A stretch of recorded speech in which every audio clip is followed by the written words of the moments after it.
அதிமுக கட்டுப்பாட்டை மீறி தாவேக அரசுக்கு ஆதரவு அளித்த வேலுமணி அணி எம்எல்ஏக்களை தகுதி நீக்கம் செய்ய சபாநாயகரை பழனிசாமி தரப்பு கேட்டுக் கொண்டது. இச்சூழலில் வேலுமணி அணியின் 4 எம்எல்ஏக்கள் ராஜினாமா செய்தனர். கட்சித் தாவல் புகார் பரிசீலனையில் இருக்கும்போது அவர்களின் ராஜினாமாவை எப்படி ஏற்கலாம் என பழனிசாமி தரப்பினர் கேட்டுள்ளனர்.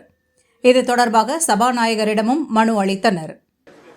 ஒரு கட்சித்தாவல் தடை சட்டத்தை இன்வோக் பண்ணணும்னு சொல்லி நாங்கள் ஒரு புகார் கொடுத்து அது நிலுவையில் இருக்கும்போது சபாநாயகர் அவர்கள் மீது அந்த 3 பேர் மீது உள்ள கொடுத்த ராஜினாமா கடிதத்தை ஏற்கலாமா கூடாதா, அதுதான் சட்ட பிரச்சனை. ஏற்க முடியாது. ஏன்னா 21ல சட்டமன்ற விதிகள் 21ல எனக்கு அதிகாரம் இருக்குன்னு சொல்றாரு. ஆனா அவர் மைண்ட அப்ளை பண்ணணும் தான் சட்டம் சொல்லுது.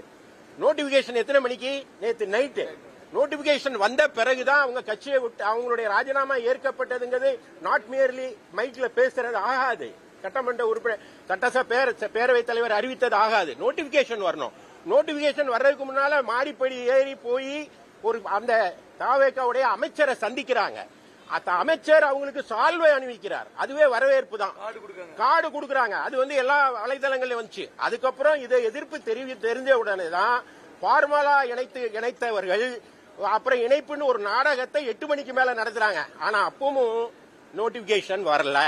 அப்ப நோட்டிபிகேஷன் வராம இருக்கும்போது அவர்கள் இன்னொரு கட்சியில போய் சேர்ந்திருக்காங்க. அப்படி சேர்ந்தவர்களுடைய ராஜினாமாவை ஏற்றுக்கொண்டதாக நீங்க அறிவிக்க கூடாது, திரும்ப பெறணுங்க தான் எங்களுடைய மனு. ஏன்னா இது அவர் ஏத்துக்கிறது ஏத்துக்காம இருக்கிறதும் இது. ஆனா நீதிமன்றம் இருக்கு. அப்போ சட்டப்பேரவை உறுப்பினர் சட்டமன்ற பேரவை தலைவர் என்ன சொல்றாருன்னா அவருக்கு எனாமரஸ் பவர் இருக்குன்றார். அதெல்லாம் போயிடுச்சு சார். பாலா சாஹேப் அப்படின்னு ஒரு பட்டேல் அப்படின்னு ஒரு கேஸ் கர்நாடகாவில் வந்துச்சு. அந்த கேஸ்ல பேரவை தலைவருடைய பவர்ஸ் என்னன்னு விளவாரமா சொல்லிட்டாங்க.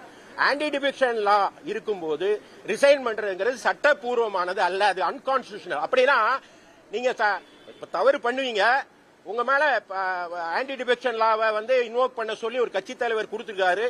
நீங்க பின்வாசல் வழியா ராஜினாமா பண்ணிட்டு தப்பிச்சு போயிடலாம்னு நினைச்சா அப்ப அந்த சட்டத்தோட பலன் என்ன? எனவே அப்படி பண்ண முடியாது. அந்த சட்ட நடவடிக்கை தொடரும். அப்போ எல்லா சட்டப்பேரவை தலைவருடைய நடவடிக்கைகளை நீதிமன்றம் தலையிட முடியாதுன்னு பொய்யா நம்பிக்கிட்டு இருக்காங்க. அப்படி இல்ல, எல்லாத்திலையும் தலையிட்டு இருக்கு. அதிமுக கடிதம் தொடர்பாக பதிலளித்த சபாநாயகர் தமது முடிவே இறுதியானது என்றார். சட்டமன்ற விதிகளின்படியும் சட்ட முறைகளின்படியும் விரிவாக ஆய்வு செய்யப்பட்டு வருகிறது, நடவடிக்கை எடுக்கப்பட்டு வருகிறது. உரிய நேரத்திலே சரியான முடிவை எடுத்து நிச்சயமாக அதை அறிவிப்போம். நான் என்னுடைய பணியை சீராக செம்மையாக செய்து கொண்டிருக்கிறேன். யாரும் எனக்கு காலக்கெடு விதிக்க முடியாது. அவர்கள் கருத்தை அவர்கள் சொல்வதற்கு உரிமை இருக்கிறது.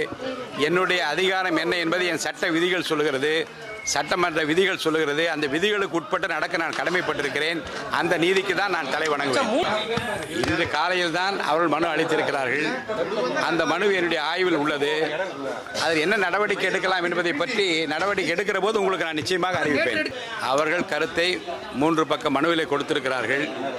நான் சட்ட முறைப்படியும் சட்டமன்ற விதிகளின்படியும் நடந்து கொண்டிருக்கிறேன். என்னுடைய முடிவு தான் இறுதியானது.